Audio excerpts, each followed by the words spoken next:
Hello everyone, welcome back to our channel. तो आज की वीडियो में गेट एग्ज़ाम के बारे में हम बात करने वाले हैं। मैं बहुत पहले से सोच रही थी, जब नोटिफिकेशन आया था उस टाइम मैंने सोचा था ये वीडियो बनाने का। फिर मैंने वही सोचा कि लास्ट डेट में काफ़ी टाइम है और जो स्टूडेंट्स हैं वो भी CSIR नेट की प्रिपरेशन में बिजी हैं, तो बीच में ऐसी वीडियो डाल के डिस्टर्ब करना शायद ठीक नहीं रहेगा। तो मैंने वही सोचा कि बाद में एक बार रिमाइंड करा देती हूँ मैं। तो एप्लीकेशन फॉर्म जो है गेट की वो अभी भी आउट है, तो आप एप्लीकेशन फॉर्म अप्लाई कर सकते हो। 30 सितंबर जो है वो लास्ट डेट है रजिस्ट्रेशन के लिए। तो अगर आपने अप्लाई नहीं किया है तो फटाफट से जाके आप अप्लाई कर दो। कैसे आप अप्लाई करोगे? गेट 2023 आप लिखोगे तो वहाँ पे जो फर्स्ट साइट अपनी आती है, ऑफिशियल साइट ही आती है, IIT कानपुर जो है वो कंडक्ट कर रही है इस बार गेट, तो वहाँ पे जाके आप अप्लाई कर देना। और इस एग्ज़ाम से रिलेटेड क्या क्या बातें आपको पता होनी चाहिए। सबसे पहली बात तो वही आती है कि कौन कौन इसको अप्लाई कर सकता है, एलिजिबिलिटी क्राइटेरिया क्या है। तो एलिजिबिलिटी क्राइटेरिया की अगर हम बात करें तो जो ग्रेजुएशन वाले स्टूडेंट हैं वो अगर BSc फाइनल ईयर में है, फाइनल ईयर उनका चल रहा है या फिर वो क्या है पास आउट हैं, तो वो जो गेट एग्ज़ाम है वो फिल कर सकते हैं। दूसरा, जो बीटेक वाले स्टूडेंट्स हैं और बीटेक वाले स्टूडेंट्स में अगर वो 3rd ईयर में हैं या फिर हम बोले वो 4th ईयर में है, फाइनल ईयर में है या पास आउट है, तो वो अप्लाई कर सकते हैं। MSc final year students and MSc pass out students, ये लोग जो हैं वो गेट 2023 के लिए अप्लाई कर सकते हैं। तो ठीक है, एलिजिबिलिटी क्राइटेरिया तो हमने देखा कि कौन कौन से स्टूडेंट्स जो हैं वो अप्लाई कर सकते हैं। अब नेक्स्ट क्वेश्चन ये आता है कि क्यों अप्लाई करें, क्या बेनिफिट होने वाला है गेट एग्ज़ाम से।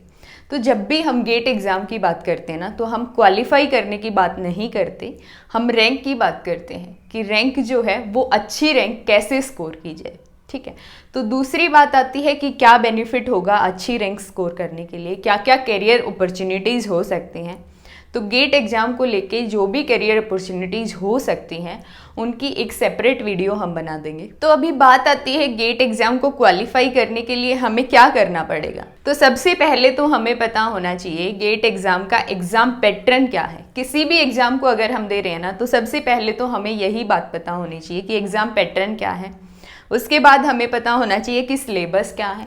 फिर सिलेबस पता होने के बाद हमें ये पता होना चाहिए कि एग्ज़ाम का एनालिसिस जो होता है ना, कि किस सब्जेक्ट से कितने क्वेश्चन पूछे जाते हैं, तो वो अगर हमें पता रहेगा तो उसके अकॉर्डिंगली फिर हम प्रिपेयर करेंगे। कैसे प्रिपेयर करेंगे वो भी देखेंगे। तो सबसे पहली बात तो आती है एग्ज़ाम पैटर्न की। तो एग्ज़ाम पैटर्न की अगर हम बात करें ना, तो एग्ज़ाम पैटर्न जो है गेट का वो पिछले 2 साल से चेंज हो चुका है। उसमें क्या चेंज हुआ है कि सिलेबस जो है वो चेंज नहीं हुआ है, एग्ज़ाम पैटर्न सिर्फ चेंज हुआ है। एग्ज़ाम पैटर्न में जो अपने मल्टीपल सेलेक्ट क्वेश्चन हैं वो और ऐड कर दिए हैं। तो एग्ज़ाम पैटर्न की अगर हम बात करें तो एग्ज़ाम पैटर्न ऑलमोस्ट सेम है। 100 मार्क्स का ही आपका एग्ज़ाम होता है, 3 आवर्स का एग्ज़ाम होता है, कंप्यूटर बेस्ड एग्ज़ाम होता है और 3 आवर्स में आपको जो है 65 क्वेश्चंस जो हैं वो अटेम्प्ट करने होते हैं। तो जो 65 क्वेश्चंस हैं वो भी ऐसे डिवाइड होते हैं कि 10 + 55 जो होंगे वो आपके सब्जेक्ट के क्वेश्चन होंगे, जो भी आपका सब्जेक्ट होगा, और 10 क्वेश्चन जो हैं वो जनरल अवेयरनेस प्लस इंग्लिश के हैं। ठीक है, तो ये 10 कैसे डिवाइडेड होते हैं 100 मार्क्स में। जो 55 क्वेश्चन हैं आपने वो ऐसे हैं 25 + 8 30, टोटल कितना बनेगा 85 मार्क्स बनेगा। 25 क्वेश्चन जो है वो 1 मार्क के हैं और 30 क्वेश्चन जो है वो 2 मार्क के हैं। टोटल जो सब्जेक्ट अपना आता है वो 85 मार्क्स का आता है। इंग्लिश और जनरल अवेयरनेस की हम बात करें तो 10 क्वेश्चन है, 5 क्वेश्चन जो है वो 1 मार्क के हैं और 5 क्वेश्चन ही 2 मार्क के हैं। तो ये जो है वो अपना स्कोर है 15 मार्क्स का। ठीक है, तो ऐसे डिवाइडेड रहेगा। 10 क्वेश्चन जो 15 मार्क्स के होंगे वो जनरल अवेयरनेस और इंग्लिश से आएंगे। 85 मार्क्स का आपका सब्जेक्ट आता है। और एक अच्छी रैंक लेने के लिए आपको कितना स्कोर करना है, अगर अंडर 100 की अगर हम बात करते हैं ना, तो आपका स्कोर जो है वो 60+ होना चाहिए। एक मॉडरेट लेवल के एग्ज़ाम के लिए हम बोल रहे हैं। अगर बहुत टफ एग्ज़ाम आता है तो अंडर 100 रैंक जो है वो 55 अराउंड भी हो सकती है।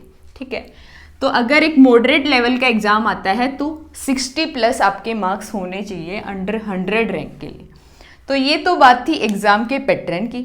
और अभी एग्ज़ाम पैटर्न में जो है वो मल्टीपल सिलेक्ट क्वेश्चन ऐड किए हैं। तो ये जो हमने बताया है कि 85 मार्क्स का आपका सब्जेक्ट आता है, वो कैसे आता है, उसमें किस टाइप के क्वेश्चन आते हैं।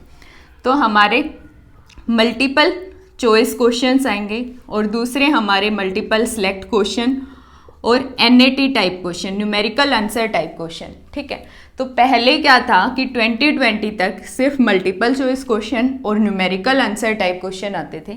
2021 में MSQ भी इन्होंने ऐड कर दिए हैं।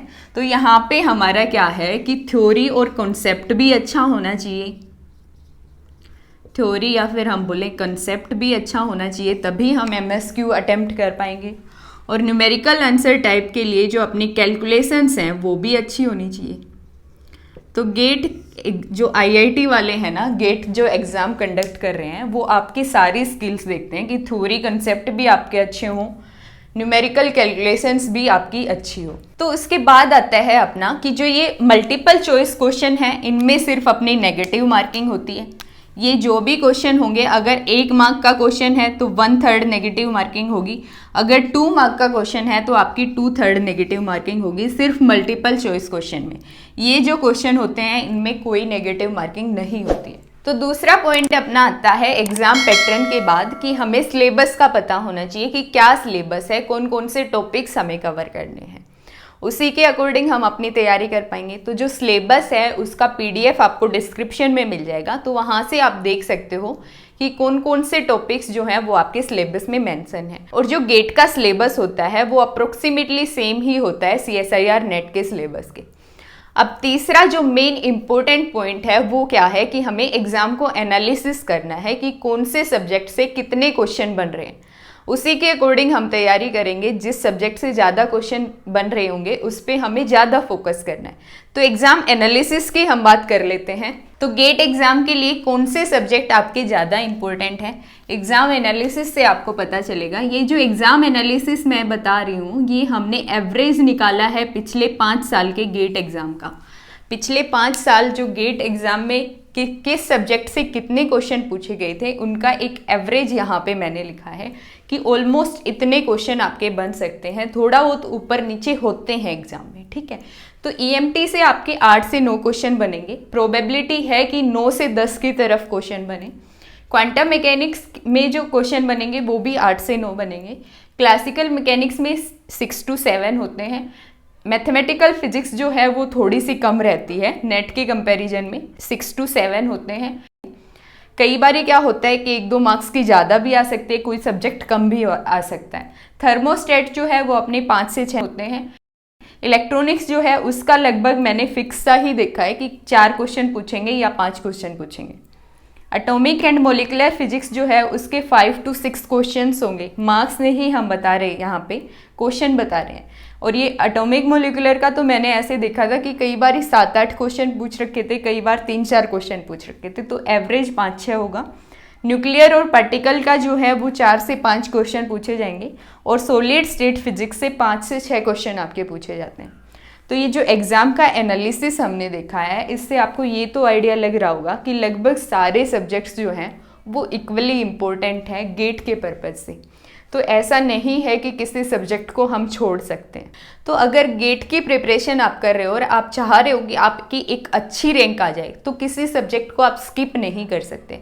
अगर अंडर 100 रैंक आपको स्कोर करनी है तो आप सब्जेक्ट को स्किप नहीं कर सकते। आपको जो सिलेबस है वो 80 to 90% तो कवर करना ही पड़ेगा।